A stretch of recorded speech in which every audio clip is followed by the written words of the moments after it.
জয় গুরু, সবাইকে জয় গুরু, বন্দে পুরুষোত্তমম। আজকে আমার যে আলোচনার বিষয়বস্তু, যে এক রাতেই ফল সারা রাত ধরে যদি করা যায়, বিলম্ব ঘটবে না এই ফল ফলতে। কিসি ফল? আসুন আমরা সরাসরি সেই দিকে যাই। তার আগে দু চার কথা বলি। মানুষের জীবনে যে প্রবৃত্তিগুলি আছে তার মধ্যে দুটো প্রবৃত্তি বেশি প্রাধান্য দেয়, তাকে মোচড় দেয়। একটা হচ্ছে যৌন প্রবৃত্তি, সেক্স, আরেকটি অর্থের প্রতি লোভ। যখন শ্রী শ্রী ঠাকুর বললেন প্রথম যে সেক্স, যৌনতা, সেটা থেকেই তার জীবনে সেই আরও পয়সার প্রতি আকর্ষণ তীব্র হয়, আর তারপর লোভ, লালসা, অশান্তি এসে দানা বাঁধে। এই প্রবৃত্তির হাত থেকে বেরোনো খুব মুশকিল। প্রবৃত্তির হাত থেকে তারাই বেরোতে পারে যারা জীবনে যারা এগুলিকে চিনতে পারে যে এরা আমার মিত্র নয়, এরা আমার শত্রু।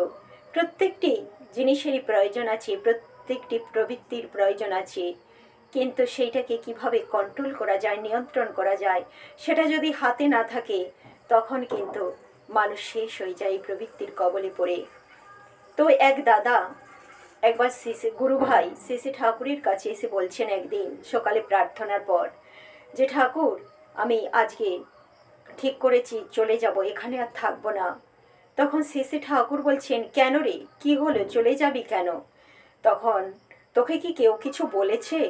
তোর মনে আঘাত দিয়ে কথা বলেছে যে তুই এখান থেকে চলে যাবি বলছিস?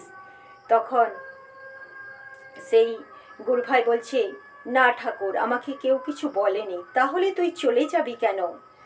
তোর কি হয়েছে যে এখান থেকে তুই চলে যাবি বলছিস? তখন সেই গুরু ভাই বলছে, ঠাকুর, আমি যে আপনার কাছে 25 বছর ধরে আছি, আমি যেমন এসেছিলাম আপনার কাছে তেমনই রয়ে গেছি। না পেরেছি কোনো প্রবৃত্তি ত্যাগ করতে, না নিজের সেই অন্যায়, ন্যায় অন্যায় যে বোধগুলি, সেগুলিও ভালো করে বুঝতে পারি না, সেগুলোর বাইরেও বেরোতে পারি না, আর যেমন এসেছিলাম তেমনই রয়ে গেছি। আর সেই জন্য আমি ঠিক করেছি, আমার যখন কোনো কিছুই হলো না এখানে এসে আপনার দীক্ষা গ্রহণ করে এই আশ্রমে থেকে, তখন আর কি হবে এখানে থেকে? তখন শেষে ঠাকুর কিছুক্ষণ চুপ করে থাকার পর বললেন, চলেই যখন যাবি তখন আমার একটা কথা শোন। কথাটা হলো, তুই তো সারা জীবন নিজের মতো চললি, আমার কথা তো শুনিসনি। একটা রাত আমার কথা শোন, সারা রাত ধরে তুই জপ ধ্যান করে যা। সেই জপ ধ্যান করার পর সকালে উঠে তুই তোর যা মন চায়, যেখানে তুই যেতে চাস তুই চলে যাবি, তোকে আর আমি বাধা দেব না, শুধু এই একটা রাত আমাকে দে। শ্রী ঠাকুরের কথা মতো দাদাটি ফিরে গেলেন। যে ঠাকুর তো মাত্র একটা রাত আমাকে নাম জপ করতে বলেছে, ঠিক আছে আমি তাই করব। সারা রাত ধরে জপ ধ্যান করতে শুরু করলেন, একটুকু ছেদ পড়ল না। একটা রাত তো ঠাকুর চেয়েছেন, এতদিন রইলাম, মানুষটাকে তো সেভাবে কিছুই দিতে পারিনি। সত্যিই তো নিজের খেয়াল মাফিক মতো চলেছি, ঠাকুরের কথা শুনে তো চলিনি আমি।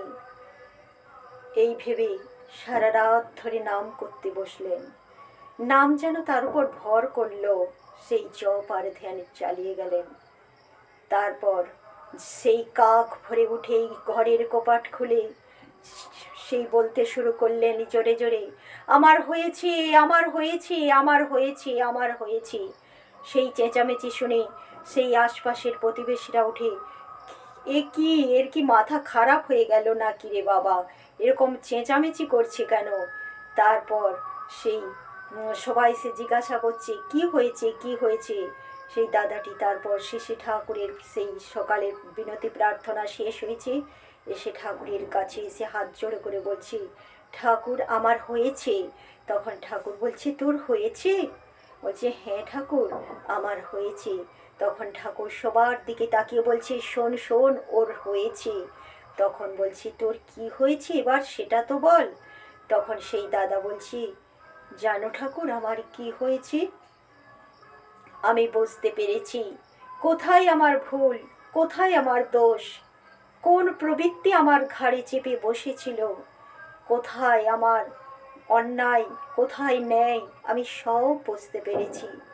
তখন শ্রী ঠাকুর বললেন, আরে এটাই তো মানুষ বুঝতে পারে না, এটা তো 5 জন্ম লেগে যায় রে। নিজের দোষগুলি নিজে বুঝতেই চায় না। তুই তো এক জন্মে এক রাতেই করে ফেললি। তোর তোর হবে রে, হবে, ঠিক হবে। এইভাবে তুই যদি চলতে পারিস, এক জন্মেই তুই সব পাবি, সব। তখন দাদা তারপরে শিশি ঠাকুর বলছেন, তাহলে কি ঠিক করলি, তুই চলে যাবি তো? বলছে, না ঠাকুর, আমি চলে যাব না। যা আমি জানতে পারিনি, বুঝতে পারিনি জীবনে, এত দিন ধরে অন্ধকারে তলিয়েছিল আমার জীবন, এক রাতেই আমি তা যখন পেরেছি, আর সেটা তোমার দয়াতে, তখন আর তোমাকে ছেড়ে আমি যাব না ঠাকুর, আমি এখানেই থাকবো। তখন শ্রী ঠাকুর বললেন, তাই থাক, দেখবি আরও যে তোর মধ্যে আছে জঞ্জালগুলো সব বেরিয়ে যাবে। ওই ওই এক রাতে যদি তুই এতটা এগিয়ে যেতে পারিস, এমনি করে যদি তুই প্রতিটা রাত, যদি সারা রাত নাও পারিস, কিছুটা অন্তত দিস তোর দয়াল গুরুকে, দেখবি এক জন্মেই তোর সব হয়ে যাবে। তো এই হলো আমার ঘটনা। আমরা তার কথা মতো চলি না, চলতে পারি না, নিজেদের প্রবৃত্তিকে প্রাধান্য দিই, তাই আমাদের জীবনে যা ঘটার, যা হওয়ার তাই হয়। আমরা যদি তার কথা মতো চলতাম, তাকে জীবনের কেন্দ্রে বসাতাম, তাহলে আমাদের এই ন্যায় অন্যায় বোধ, কোথায় আমার দোষ ত্রুটি, সব কিছু দূরে সরিয়ে দিয়ে আমরা অনেক অনেক দূর এগিয়ে যেতে পারতাম। জয়গুরু, সবাইকে জয়গুরু। সবাই খুব খুব ভালো থাকবেন, প্রিয় পরমকে মাথায় নিয়ে চলবেন। আর আমার এই কথা, আমার প্রিয় পরমের কথা যদি শুনতে ভালো লাগে, আমার পাশে থাকবেন, লাইক, কমেন্ট, শেয়ার ও সাবস্ক্রাইব করবেন আমার চ্যানেলটি। জয়গুরু।